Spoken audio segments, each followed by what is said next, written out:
Welcome to the Living with ME video series created by Patients Helping Patients. My name is Judy Ann Wilson, and I was diagnosed with ME in 2000. My name is Karen McQueen, and I was diagnosed in 1997. I'm Michelle Brown, and I was diagnosed in 2006. This information series was created by ME patients for patients and their supporters. The group was inspired by Dr. Stein, and she has been our medical advisor throughout the entire process. We canvassed patients across Canada who had had this illness for many years and created an information series that would share with you what worked for them and how they learned to manage and improve their symptoms. This information series is provided in 3 parts. It is available to you in video and audio format, so you can access it at any time, any place, and any way that works for you. Before we begin, we need to clarify that for the purposes of this video series, we are not healthcare providers. Nothing we say in this video series is intended to be medical advice. We encourage you to check with your healthcare professionals before incorporating what you learned here into your healthcare plan.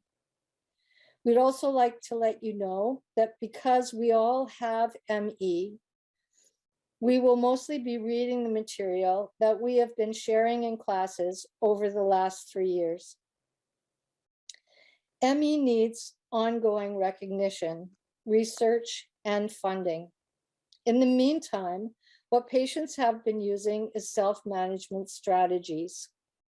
We touch on most helpful areas of self-management patients have discovered and have provided a very comprehensive, high quality resource list you can reference for more detailed information. You can, of course, tailor it to your own needs. You will find it in the download link accompanying this video, along with the link to the slides. Our intent is twofold. First, to convey that ME is a serious illness that needs to be taken seriously. We hope others can avoid the mistakes we made and sometimes still make before we realized how very serious ME is. And our second intent is to offer hope. All of us have severe ME symptoms, and all of us, to varying degrees, have improved our quality of life. If anything you learn in this video series is upsetting to you, please reach out to your doctor, a therapist, friends, or family for support. This is part 1 of Living with ME, defining ME.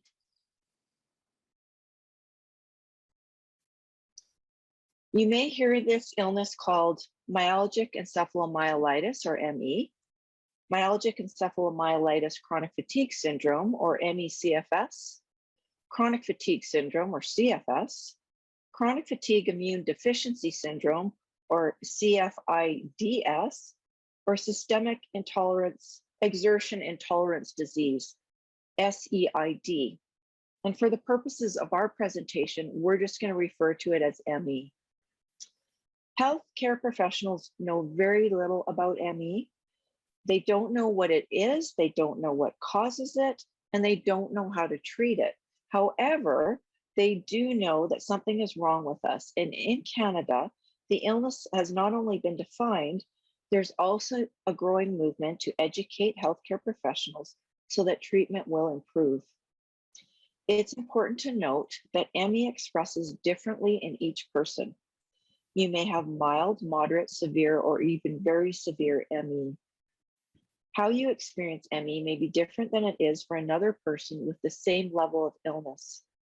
And what works for one person may be different for another. Promising research is happening, and efforts to increase research funding are growing throughout the world. Let's begin with the present Canadian consensus definition. This definition was developed in Canada in 2003 and is now used around the world. The first 4 starred symptoms are mandatory, and you must have symptoms and at least 2 of the remaining 3 in order to be diagnosed with ME. So let's go through those right now. Post-exertional malaise and fatigue is the loss of physical, mental stamina, post-exertional fatigue, malaise and or pain, and slower recovery time. For instance, it takes you greater than 24 hours to recover. Unrefreshing sleep, pain such as muscle aches, joint pain, abdominal pain, or new headache, neurological cognitive manifestations like problems with concentration and memory, slower thinking, easily overloaded by lots of things happening at once, or brain fog. Autonomic manifestations. The autonomic nervous system is a part of the nervous system that runs things automatically, such as your heart rate, breathing rate, blood pressure, body temperature, digestion and metabolism, urination and bowel movements.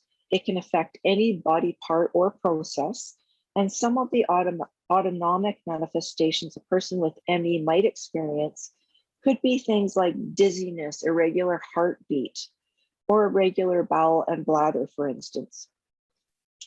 Neuroendocrine manifestations, like loss of temperature control, feeling too cold or too hot, or vulnerability to stress. And immune manifestations, such as tender lymph nodes or sore throat, flu-like symptoms, or sensitivity to medications and or chemicals. There was also a primer created for clinical practitioners by a team of doctors from around the world in 2014. And the primer and several other resources and information for your healthcare providers are available in our resource list that we've included in the download link accompanying this video. There's still no diagnostic tests specific to ME, so doctors will usually diagnose by taking a full history, eliminating all other known illnesses that relate to your symptoms, and then comparing your symptoms to this consensus definition. We were more interested in what patients were experiencing, so we asked them in this next video about symptoms.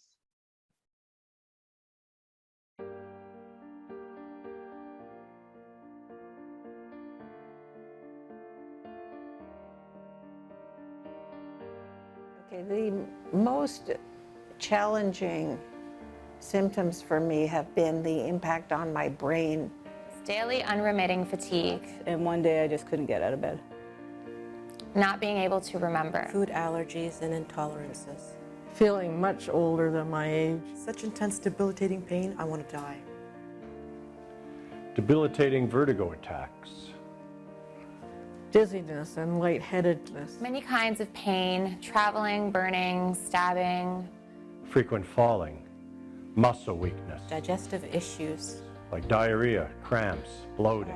There's a lot of brain fog. And at any time, I could totally forget a word. Constant pain. You're sleeping most of the time. Being wired and being tired. Weight gain. Weight loss. Can't follow a plot of my favorite TV Blood shows. pressure dropping and passing out. The impact on my memory has been devastating. I'll say the word banana when I mean chair. Can't get to sleep and wake up several times a night. Heart palpitations and rapid heartbeat. I have ringing in my ears. Constant pressure in my head. I couldn't focus. Sensory overload. Too much noise, smells, light, stimulation. Crashing even after doing the smallest thing. Everything seems more stressful now. I'm very susceptible to cold. Can't do the simplest of things. I want to have a normal life. It's a new normal, but it's a normal life. Well, hopefully that video was interesting for you. And in addition to the points mentioned in that video, here are some other ones that patients told us about. And in particular, I'd like to talk to you about the last 2. having feelings of loss, grief, sadness, etc. The emotional impact of this illness can be very, very significant. And so if you are feeling emotions, know that you aren't the only one, and by all means reach out for help to assist you, because this is a very, very difficult illness to have. The next point I want to emphasize is resistance to realities of the illness. Resistance almost always makes things worse. And what you're going to hear us telling you a number of times in this video series is you can't push through. So we'll move on and let you know that the good news is that you are not alone. According to Stats Canada, there are over 500,000 people in this country and over 3 million in North America diagnosed with ME. And of course, around the world, that number increases exponentially. It affects everybody, all ages, including children, all genders, races, personality types. Unfortunately, no one is immune from ME. We encourage you to connect with others. That really helps in not feeling alone. And Facebook is one way to do that. There are support groups you can join. Certainly doing a Google to find support groups for ME can be very, very useful. Now we'd like to share a video with you where patients talked about the impact ME has had on their lives.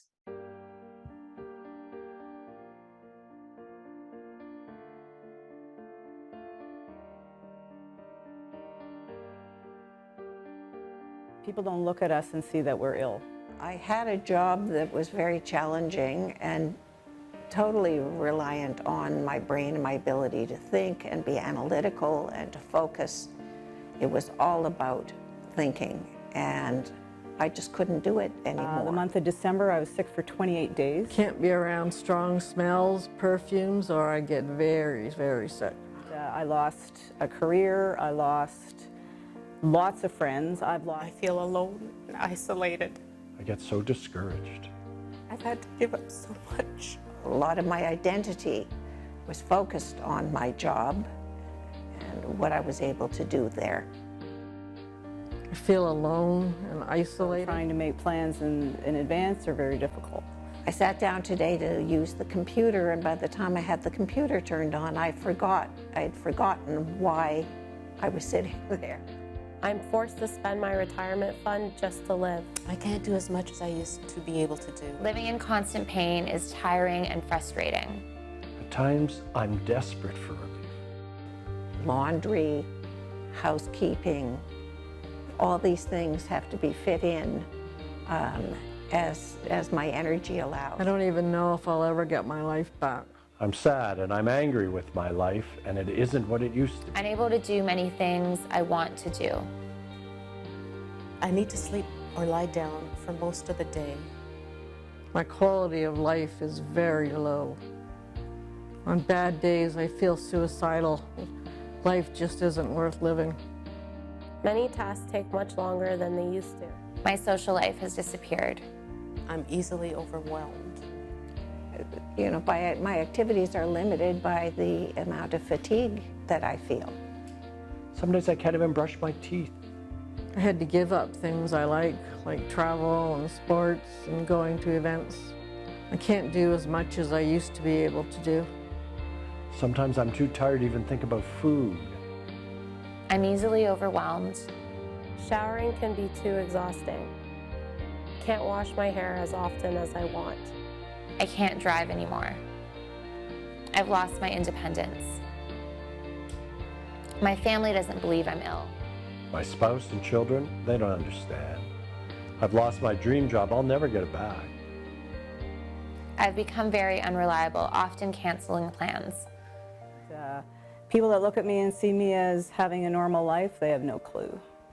And accepting the limitations is very difficult, very difficult. This illness sucks. So, just a couple more points. Not every symptom you have may be due to ME. It's really important for us to mention that, because the symptoms for ME are so wide and varied. It can be easy to miss other things that might be going on at the same time. So if you have symptoms that do not appear on the list, or your symptoms change suddenly or a lot, make sure you talk to your doctor to see what else might be going on. I love that ending. This illness truly does suck.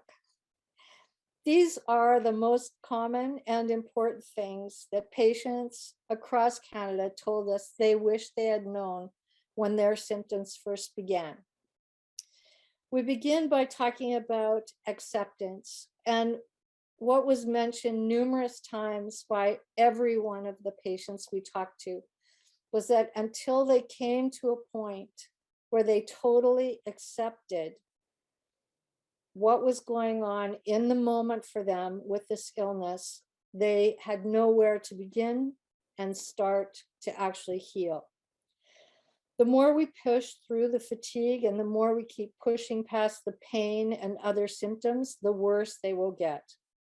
The main message every patient we talked to told us was that continuing to ignore symptoms, especially during the initial onslaught, made everything worse and delayed recovery. Even though fully accepting ME is very difficult, and we've all experienced how hard that is, once patients accepted their condition, most of them reported being able to slowly change things and improve their quality of life. Please remember, this is not our fault. However, it is our responsibility. And if you want your life to improve, that responsibility needs to be addressed. You will need to be willing to make changes and experiment to see what works best. What works best for you and what works best for you in relationship to other people and things around you. This presentation will give you some tools that have helped many patients, and we strongly suggest you look through the resource guide available on the same page of this video. As far as validation goes, something that was mentioned quite often to us as well was that many patients we heard from said that they felt like they had wasted a great deal of their energy and time trying to explain to doctors, healthcare professionals, family, and friends what they were experiencing. Yet they often were left feeling invalidated and not heard. We all need to work with doctors and support people, but it can be very difficult and usually impossible for others to understand something that they have not experienced themselves. If you feel like you are banging your head against the wall, best to stop. Don't continue to put energy into anything that is not helping you feel better. Connecting with yourself and expanding your self-awareness will be the greatest asset to your recovery. ME forces us to do this. We need to start asking ourselves those personal questions. What makes me feel better? What makes me feel worse? How can I keep active but not overdo things and create a flare-up? Am I feeling stressed? What feels stressful? And the most important thing that patients wanted to hear when they were in so much pain that they wanted to die or so confused they wanted to hide under the covers all day was never give up. No matter what it takes, never give up. Many told us they came to the point where they felt hopeless, useless, and or a weight on their families, friends, and community. Some of us even considered suicide. The pain, fatigue, and cognitive issues can be extremely embarrassing and overwhelming. To say nothing of the financial strains and stresses that can occur because you're unable to work, take care of your children, or clean your home. Times may get very hard, but don't give up. We hope that you will hear something in our videos that will be helpful. If you ever feel like giving up, please seek help. Reach out to a friend, a family member, or a doctor, professional, or a crisis line. This illness for sure, is not worth dying over. There is more research taking place every day, and finances are starting to be directed towards research in this area. The self-management techniques we're going to cover in the next video have greatly increased many patients' well-being. In part 2 of Living with ME, we will share more information on self-management.